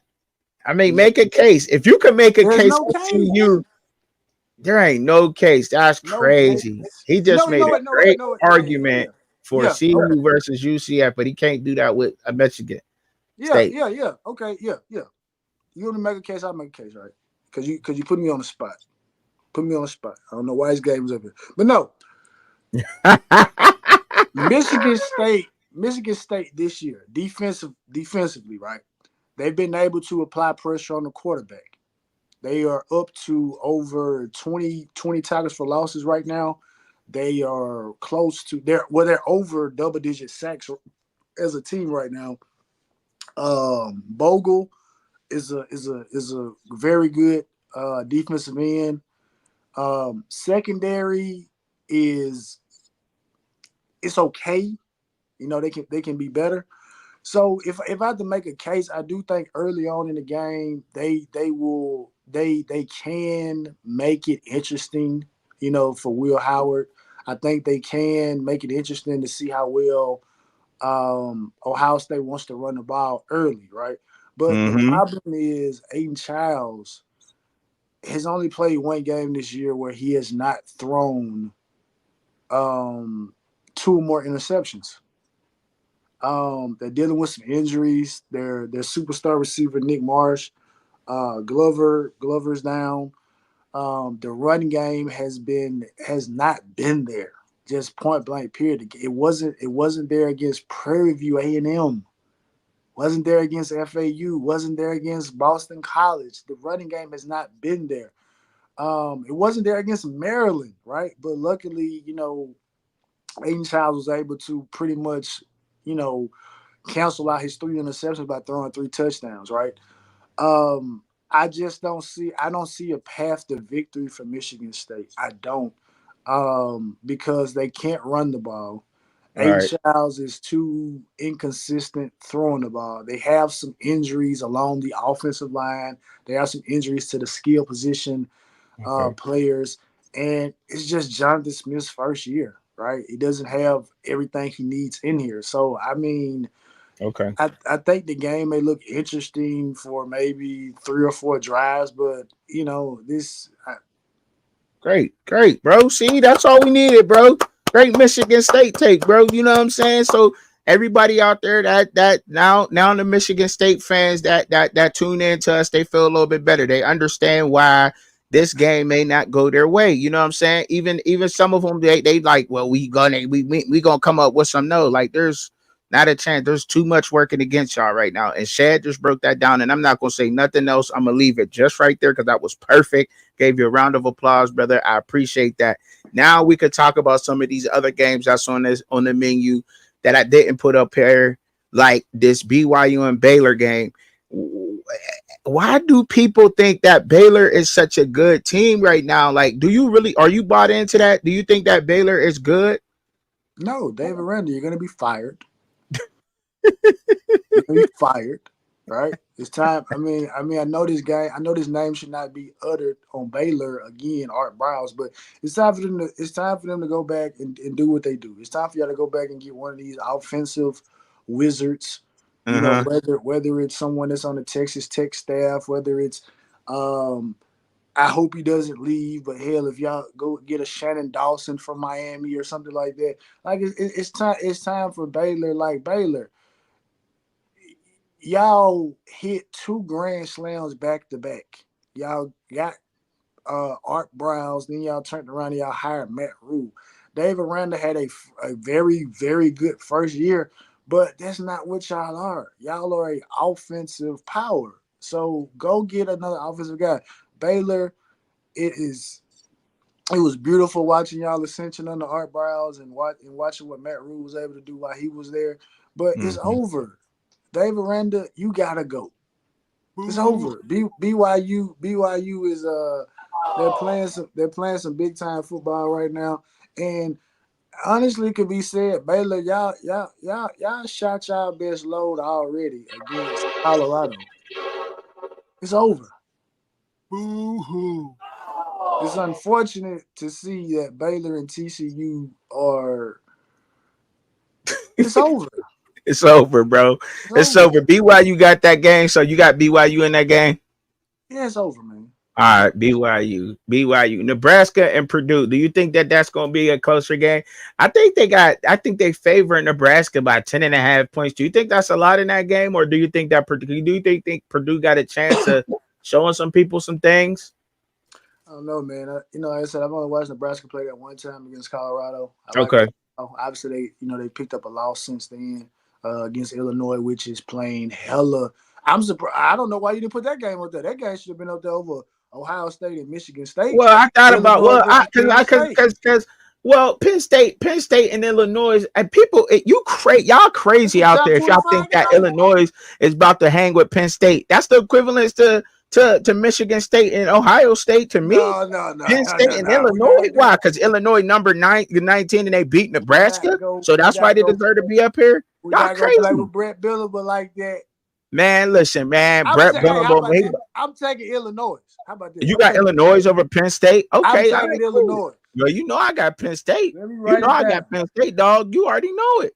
Drew Aller finna shut up a lot of haters out here. Drew Aller can't do that. He can't do that. Drew Aller ain't gonna do nothing. He's about to come back. And I think that their defense is gonna put something on them. And it's gonna be a whiteout at Penn State. Like this is at Penn State whiteout, man. They probably beat the dog and shot at Illinois. Penn State. I got to change out my Penn State defense this week because Illinois is about to get in that ass. I hope. And at that Penn State that y'all hear me right now coming through this show. If when y'all play Illinois, keep y'all foot on their neck, beat them down. Quit playing. Show the world that Penn State is here and that y'all is up in the Big Ten. Like, stop playing with people.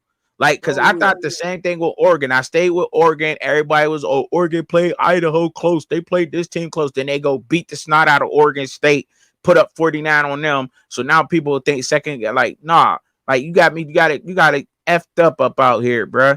Like, I don't think any wins is easy in college football no more. Any wins, bro. They thought that Bowling Green game was gonna be food. We saw Bowling Green. I think Bowling Green playing a lot of people tough. That run game is like that. Did you see that running back from Bowling Green, dude? What 6'1", 2 something running like that? He like that. That Bowling Green running back is like that. He is. He like that. For real. James Franklin taking the L today, buddy. Nah, all right, we'll see. We'll taking the L today, buddy. What you want to put on the shed? What you want on the shed? I ain't putting nothing. A pick. You want to put something on? You want to put something on? We do our little friendly little Jones sometimes. You know what I'm saying? We got our little friendly things going on. Push-ups. 20 push-ups. 20. If I lose, I'm gonna give you the 20. I don't want you to cut me no slack. Ain't no 10. 20. 20. Brett Bielema, the fighting Illini over the knit. What is a Nittany Lion? All right. What is that? I don't even know what that is, to tell you the truth. What is a Nittany Lion? I don't know. I think it's a pretty word for mountain lion or some shit. I don't know. But anyhow, so Nebraska and Purdue, you got Nebraska in that game, right? I think Nebraska. Yeah. Dilly Ravioli. And do you think they'll beat them more than by 10? 10? You think they'll beat them by more than 10? I don't know. I mean, I can't make that judgment. I haven't Okay, watched Purdue play, so I don't wanna right. disrespect them. I I just think keep it on the you surface. know, I thought that was a little high, but yeah, I think Nebraska get them. But I just don't know. Purdue, Sean. I like what he's building over there. Another brother head coach over there trying to do his thing, build up something over there. So I gotta support that. NIU, Northern Illinois and North Carolina State. They've disappointed me this year, man. They have Hey, disappointed me.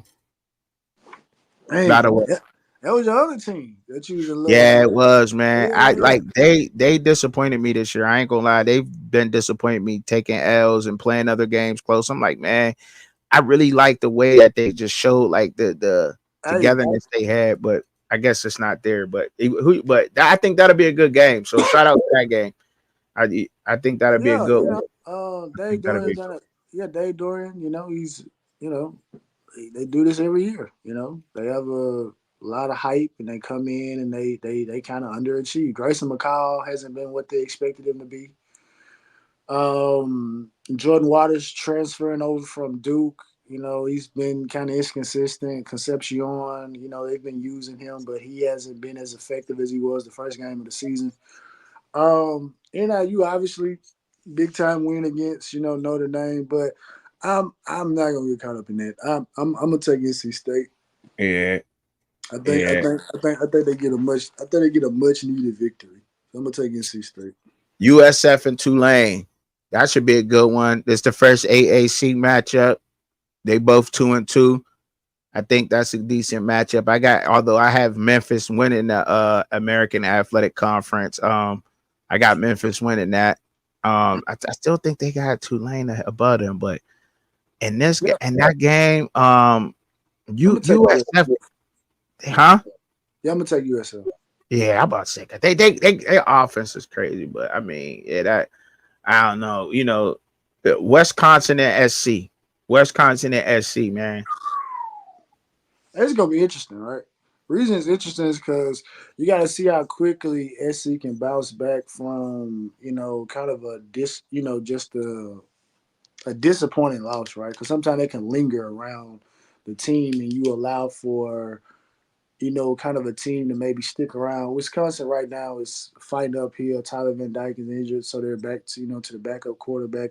I still think obviously this is just Luke Fickell's second year, so he still got a lot of things to do. But I'm gonna roll with USC, and then obviously you got Bear Alexander talking about he's about to take a red shirt year. And it's like, brother, Yeah, yeah, just that's crazy, man. That's crazy. I don't understand all that, man. Well, I and see, they just need to just stay where they at, develop yourself, and earn your bread, man. The money gonna come, man. As long as y'all out there, any college football player that remotely made just randomly scroll past this page and listen in for a couple of minutes.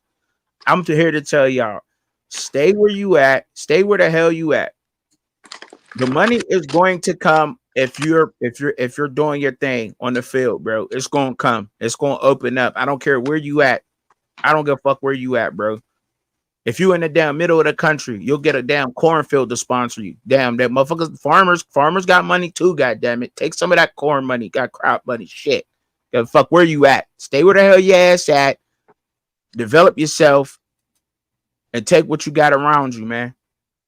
But stop switching schools, man. I think that looks dishonorable. That looks like a chick that's jumping from dude to dude. You feel me? Keep switching up on your team. Stay down with your team, man. Stay down with your team, man. Your team is your team, man. It don't show no loyalty. I know this is a business and everything, but you got to get yours. But do what you need to do, man. Where you at? Louisville or Notre Dame, man. Who you picking that game? yeah, I'm going with Louisville. Yeah, Louisville, okay. yeah, I'm going Oh, with Louisville. Oklahoma and Auburn. They're going back to Peyton Thorne again. Another team that y'all got a quarterback controversy. And I kind of broke the game down, kind of on my, just assessment of it. And I I checked felt that like out. if Oklahoma had any semblance of offense, and I said that last week. I said if there was any coach that could get You did. Nico off of his spot, it's Brett Venables, and they did that, right? It's just that Yes. Jackson They Arnold, couldn't score. Jackson Arnold, you played bad. Even a third string quarterback had to come in for a game. So it's gonna be interesting to kind of see if they go back to Jackson Arnold, right? But I mean, I don't That have to get into the defense is just elite, though. That so I'm defense saying at that, Oklahoma. yeah, Ooh. yeah. But Ooh. Give I'm me gonna take goosebumps over here. Ugh. yeah. I'm gonna take Oklahoma though. I'm gonna take Oklahoma. Auburn's going back to Peyton Thorne, who has been very, very inconsistent, I'm shocked right now in many aspects that Hugh Freeze in this portal era wasn't able to snag one of these guys. Yeah. That's kind of the thing that I tip my hat to Brom at Louisville. He was able to go get a guy and who was not as sought after, in terms of that, but he's making him look like something. So I I'm almost disappointed in him because I really thought that Hugh Freeze would have a quarterback right now and it wouldn't be They Peyton Thorne. that's what they missing, man. That's what they missing, bro. They like, and any 4 or 5 star quarterback out there, I think that they see that and they see there's an opening for they need Hugh Freeze needs a quarterback, bro. But that team is young and Auburn, boy, oh boy, they get a quarterback and next year, whoo, Auburn gonna be something, boy. They're gonna be something to reckon with up there in that tough SEC, man. Yeah, I know Kansas disappointed twice in a row. TCU and Kansas. Do you think that Kansas bounce back this game versus TCU? Or you think TCU continues the onslaught them and they drop the 1-4? Jalen Daniels is Yeah. you're playing bad, man. Yeah. Very. You're playing Very. bad. I'm talking TCU. Hold up. But for everybody out there that told me, oh, you're crazy. You ain't got Jalen Daniels in your top. No, I don't. No, I don't. And I said it at the beginning of the year. Didn't I, Shad? Didn't I? Didn't I Yeah, say this, Shad? yeah. The reason I'm not going to put him there, he got to prove me right. First of all, he got to stay healthy, and he got a lot to prove on top of that. But no, trucker, he don't know ball. I just don't. I just don't. He don't know ball. He don't know time ball. He did that. He don't know. Shut the fuck up. TCU got a guy over there, Beck, nasty. I had him on my fantasy for a week. He gave me no points. I dropped him. The very next week, I see him. He puts up 200 yards receiving. I said, Lord Jesus. Beck went off, and that was against UCF, right? He went off. I don't know what Yeah, game it was, but I'm it like, was that I got UCF no game. points. They all had points that game. Shit, I think Josh Hoover threw for like 400 that damn game. He Hoover had carved to. them up, Yeah, he had to. Like, yeah, carved so their ass up. I ain't yeah, gonna so lie, he did. yeah, But if you so think yeah. that's gonna happen again today, I think you're sadly mistaken. But if it was a fifth, we all be drunk. But who you got, TCU or Kansas? This is a tough pick, huh? No, it ain't tough. I'm taking TCU. Oh, TCU. I'm taking no Kansas no more. All right. I know that, bro. Hey, Lauren Devonier give me 15 points today. Yeah, I don't care what they do. right. I'm They off got of it. Yeah, I'm off. Yeah, that's crazy. We probably can. I don't even think I want to put them up here no more for a pick or not. That Fresno and UNLV game is gonna be good. 3:30. So that's gonna be one of them games y'all gonna have to flick to, so you ain't watching no commercials. You know what I'm saying? And keep that on. I think that's gonna be a good game. UNLV, they say they like their backup quarterback better. Their starting quarterback had went out earlier in the week, said that he was promising money from the NIL that he ain't get. Hey, you 45% on the season. Got they running back ready to walk out, right? Like, you know what I'm saying? Holy Cross, 45% on the season. And that is a team. Like, that is a team. But although he did show some things, but UNLV is a team. That is not that. But Fresno, they only lost is versus Michigan. Like, people got to keep that in mind. They lost to Michigan. And Fresno could do some things. I don't know. But I man, in this game, I think I'm gonna have to go with Fres, bro. I'm gonna have to go with Fresno Bulldogs, bro. I'm gonna have to go with the Bulldogs. UNLV got some they got some shit going on over there. Backup quarterback. I don't think he had enough time to practice with the ones to prep for this Fresno game. And Fresno was giving Michigan problems. So I'm going with Fresno. Yeah, I'm gonna go with Fresno too. All right. Georgia Southern and Georgia State. Ain't that supposed to be like the rival? Ain't that's a good rival game or something? I'm I supposed to have. I I don't don't know. I don't know. I don't know neither, but you know what I'm saying. But still, like I would like to start showing a little bit more love to these Sun Belts and all these other teams that we don't really talk about on you know what I'm saying. But I don't know. I guess I have to go with the logo on that game. I don't know. Quick pick. I guess I go with Georgia State.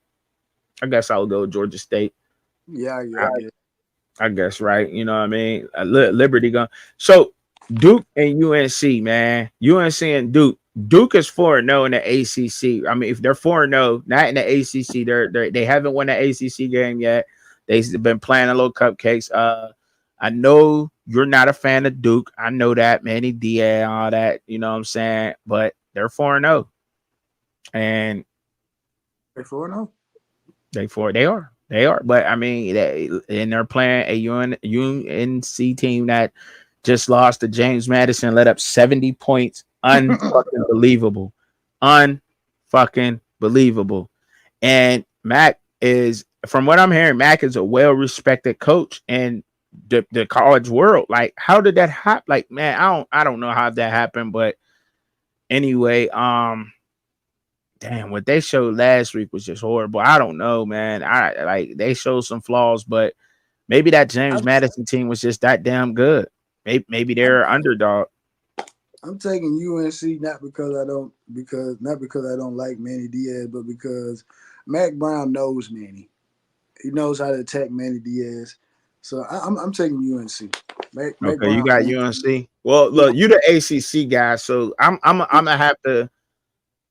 No, don't take my word for it because I'm just taking it Well, because like, but you know how I am though. See, I'm different, so I was just gonna say you the ACC guy, and just because I like being wrong and doing unorthodox type shit, I was gonna take Duke just because you took UNC. That's what I was about to say. oh, okay. I You know what mean, I'm hey, saying? Like, Duke Duke very well may be they might beat you UNC, know but what I'm saying? That's what I'm I just was going about to off of say. You see, you thought I was about to be like, I was about to roll with you. See what I'm saying? See, you see, nah. But you are the ACC guy though, out of the both of I us. agree. Iowa State. I like what Iowa State doing, bro. See, they sitting at 3-0. Today's the day that Iowa State shows y'all how good they really are, yo. See, people forget that they beat a good Iowa defense in the Big Ten already. I don't care if it was by 1 point. A win is a win, and they already are battle tested. And y'all about to see how well ran this program is, bro. See, y'all playing with Iowa State. See, I got them to win the Big 12. See, they're gonna come in and they about to put something on Houston today that's really about to have people jumping up. But no. Don't jump on the Iowa State bandwagon. Stay where the hell y'all been at, or go jump on the BYU Cougars. Where is BYU at? Where the fuck is that at? Like, no. BYU sound like a fucking Mormon made that team up or some shit. I don't know. They No are more. disrespect. Yeah, that's what I'm saying. Like the fuck, like you know what I mean? Like, the fuck is that? Like, I don't even know, Shad. I'm just saying, but you still ain't give me your UGA pick though, dog. You ain't I give was me just a what UGA pick. I was just waiting for you to get back to it. I was just Okay. waiting till you get All back right. to it. All right. Kirby Smart, like I said, this was gonna be the year to Mm-hmm. see whether or not he was Nick Saban or he was Urban Meyer. The thing about Kirby Smart that I have to acknowledge is that when it's a big game to be played, his guys are ready. Mm. Kalen DeBoer, getting Washington ready to beat Oregon, that's not the same thing as getting a team ready to play against the University of Georgia. Um, Mm. they show up when these type of games are played. And while Jalen Milroe has done some dynamic things, obviously the big game that he had against Wisconsin, I'm taking Georgia Georgia. simply All because I'm taking Georgia simply because I think that Kirby he lives for these types of games. This is all this the performance against Kentucky is what he needed to refocus the team. So now you got Bama. You're going to Tuscaloosa. Y'all don't often play a lot during the season anyway. So this could be the first of two matchups potentially, or maybe this may be the only matchup y'all have this particular year. I know Kirby Smart is going to go in there, and even though Nick Saban is not there, it's still Alabama, Georgia, still the two most on paper, two most talented teams in the SEC. But I'm about to go with the Bulldogs. You on mute?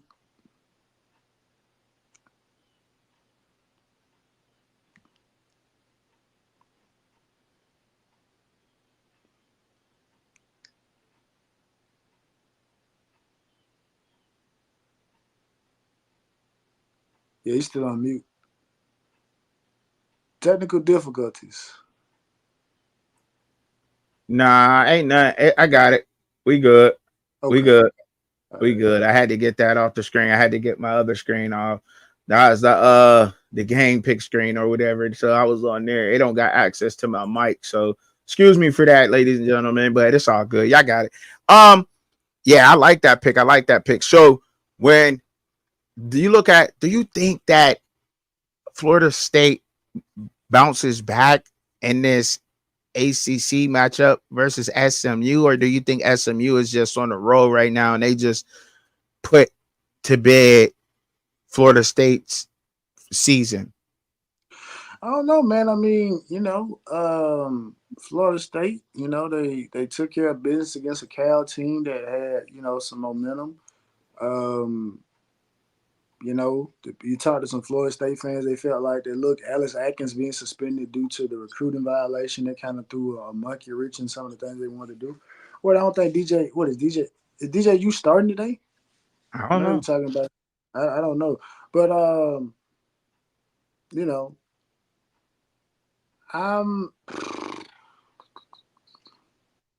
don't know, man. I know, it's right? It's hard to pick, man, because SMU is not,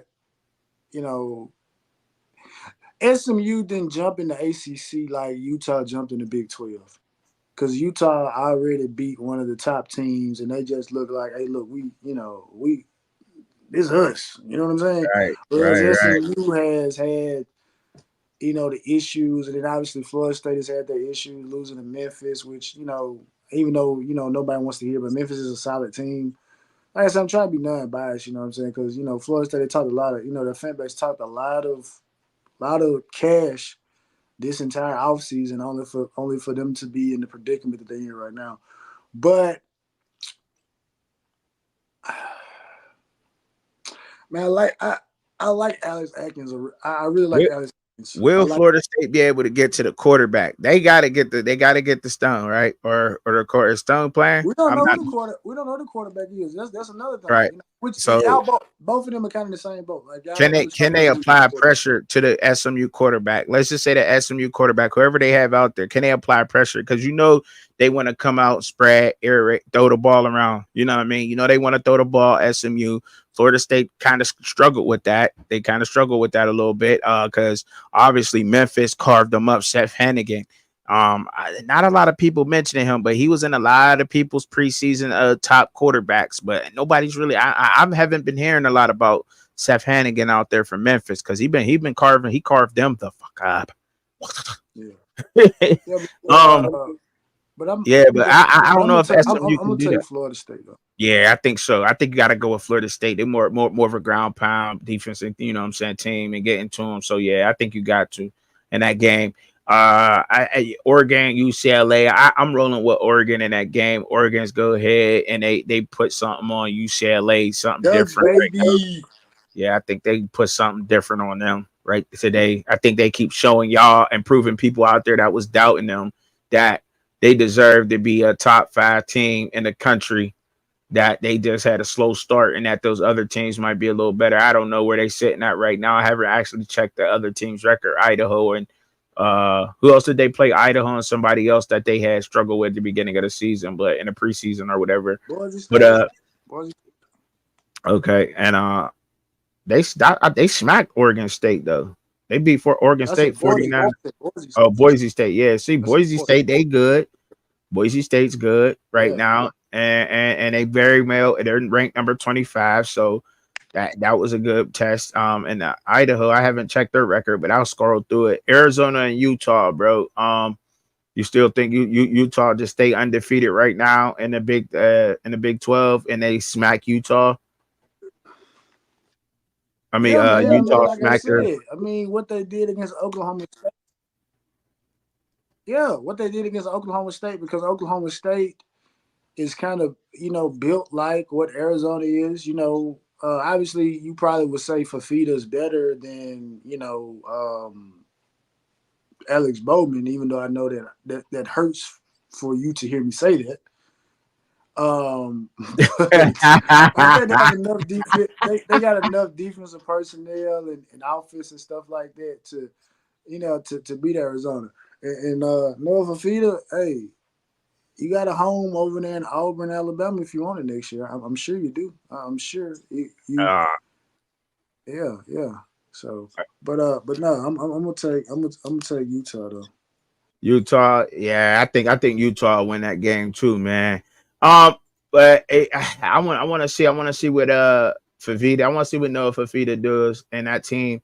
Let's see if they bounce back, because they did play them pretty well last year. So I want to see what they do if they come out in those or in those formations they did before. Does anybody out there know what damn conference Idaho is in?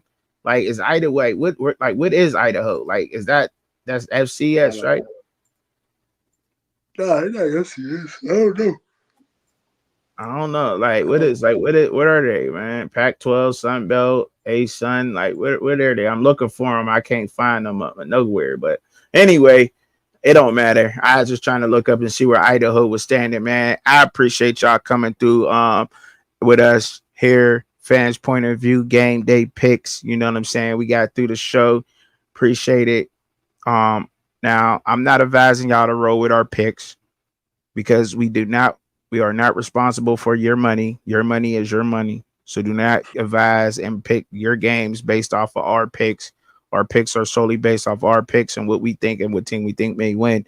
And I will admit that I have biases with certain teams. So, you know what I'm saying? So I will admit that. So me too. So, don't go ahead. But I advise y'all I just want y'all to have a good college football Saturday. Thank y'all for coming through, drinking your coffee, your orange juice, apple juice, whatever you have in the morning with us, with me and Shad. Make sure y'all subscribe to our channels if you haven't already. Share the video, and y'all have a good day, man. Peace. Last words. James Franklin, you getting slapped. Let's go, Brett Bielema. All right, we'll see. Let's go. We'll see. We will see. We'll see. All right. You coming back on later, bro? I hope you do, bro. I hope you do. We'll see. We'll see if we get it. Okay. All right. It's fair enough. All right. Take care. Peace. All right.